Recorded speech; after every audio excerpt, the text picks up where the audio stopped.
안녕하십니까? 박승호 역사TV입니다. 오늘은 1차 세계대전에 대해 알아보겠습니다. 19세기 후반 식민지를 둘러싼 제국주의 열강의 경쟁과 갈등이 심화되었다. 열강은 세력 확대를 위해 비밀 외교 협상과 군비 확장을 계속하였다. 19세기 말 독일은 프랑스를 견제하기 위해 1882년 오스트리아-헝가리 제국, 이탈리아와 삼국 동맹을 맺었다. 독일의 대외 정책에 자극을 받은 프랑스와 영국은 1907년 러시아를 끌어들여 삼국 협상을 결성하였다. 이후 서양 열강 간의 긴장감이 커졌다. 한편 발칸 반도에서는 다양한 민족이 존재하여 분쟁이 끊이지 않아. 이 과정에서 오스트리아-헝가리 제국이 슬라브계 민족의 독립을 저지하기 위해 1908년 보스니아 헤르체고비나를 병합하였다.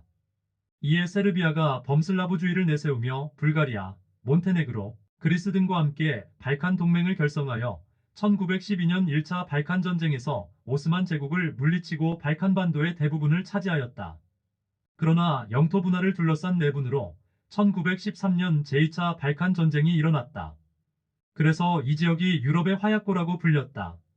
이런 상황에서 독일, 오스트리아를 중심으로 게르만 민족이 단결하여 세계를 제패하고자 하는 사상과 운동인 범게르만주의와 19세기 러시아, 동유럽의 여러 슬라브 민족을 공통된 정치 문화를 바탕으로 결집시키려는 사상과 운동인 범슬라브주의가 충돌하면서 민족 대립이 격화되었다. 이러한 가운데 1914년 6월 28일 세르비아의 18세 청년 가브릴로 프린치프 민족주의자가 보스니아의 사라예보를 방문한 오스트리아-헝가리 제국의 황태자 부부를 암살한 사라예보 사건이 터진다. 이를 계기로 오스트리아-헝가리 제국은 사라예보 사건의 배후에 세르비아가 있다고 보았다. 그래서 세르비아에 선전 포고를 하자 러시아는 세르비아를 지원하였고 삼국 동맹에 속한 독일은 러시아에 선전 포고를 하였다. 이어 삼국 협상국인 프랑스와 영국이 전쟁에 참여하면서 제1차 세계대전이 시작되었다. 전쟁이 전개되자 오스만 제국과 불가리아가 동맹국 측에 가담하였으며 이탈리아와 일본 등이 협상국 측에 가담하였다. 전쟁이 장기화된 상황에서 독일은 영국이 해상 봉쇄 작전을 펴자 1917년 독일은 영국 본토와 유럽 대륙 간 지정 해역의 항해를 금지하고 이 지역을 항해하는 모든 선박에 대한 무차별 공격을 감행하는 무제한 잠수함 작전을 실시하였다. 이 과정에서 영국 배에 타고 있던 미국인이 죽는 사태가 발생하였다. 이것을 계기로 피해를 본 미국이 1917년 참전하면서 전세는 연합국에 유리하게 전개되었다. 한편 1917년 러시아에서는 사회주의 혁명이 일어나 독일과 러시아 소비에트 정부가 1918년 3월 3일 제1차 세계대전 중에 교전국인 독일, 오스트리아, 불가리아, 오스만 제국 등과 단독 강화 조약인 브레스트-리토프스크 조약을 체결하고 이에 따라 러시아는 전쟁에서 이탈하였고 영국, 프랑스, 미국, 일본 등 연합국은 강하게 반발하였다. 이에 독일은 프랑스를 총공격하였으나 실패하였다. 이후 오스만 제국과 불가리아가 동맹국에서 탈퇴하고 항복하였다.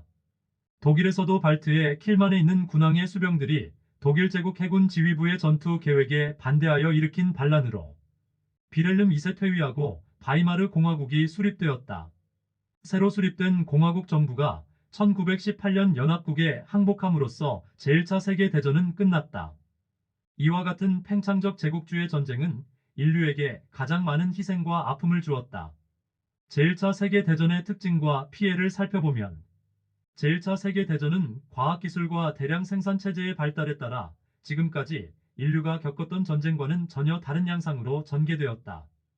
바다에서는 잠수함, 하늘에서는 전투기가 등장하였으며 기관총 장거리포 독가스 등이 개발되었다.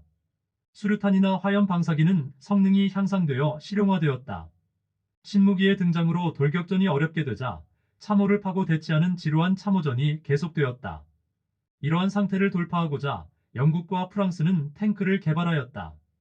제1차 세계대전은 참전한 나라의 인적 물적 자원을 총동원하는 총력전이었다. 남자들이 전쟁에 참여하면서 군수 공장 농장 등의 인력은 여성으로 대체되었다. 주로 가정에 있었던 여성도 간호 인력으로 전선에 직접 나가거나 전쟁터에 나선 남성을 대신하여 군수 공장 농장에서 일하는 등 전선과 후방에서 큰 역할을 담당하였다. 이것을 기회로 여성들은 다양한 직업과 사회 여러 분야에 본격적으로 진출하고 참정권 요구의 목소리를 더욱 높여나갔다. 엄청난 위력을 지닌 신무기의 등장과 전후방을 가리지 않는 총공격으로 군인뿐만 아니라 민간인도 큰 피해를 당하였다. 전쟁의 결과 전사자는 900만 명에 육박하였고 부상자도 2200만 명에 이르렀으며 민간인 희생자 역시 1000만 명에 이르는 것으로 추정된다. 그리고 제1차 세계대전과 같은 참혹한 전쟁을 겪으면서 이전까지 보편적으로 인정해왔던 문화의 가치를 모두 뒤엎으려는 화가들이 나타났다.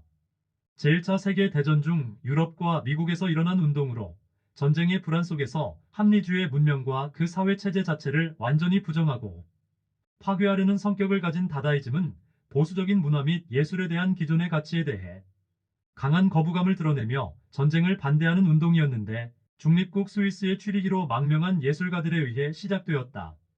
다다이즘의 정신을 계승한 초현실주의 미술사조도 나타났는데 전통적 기법을 부정하고 자유로운 상상력으로 꿈과 잠재의식을 표현하면서 초현실적인 미를 창조하려고 하였다.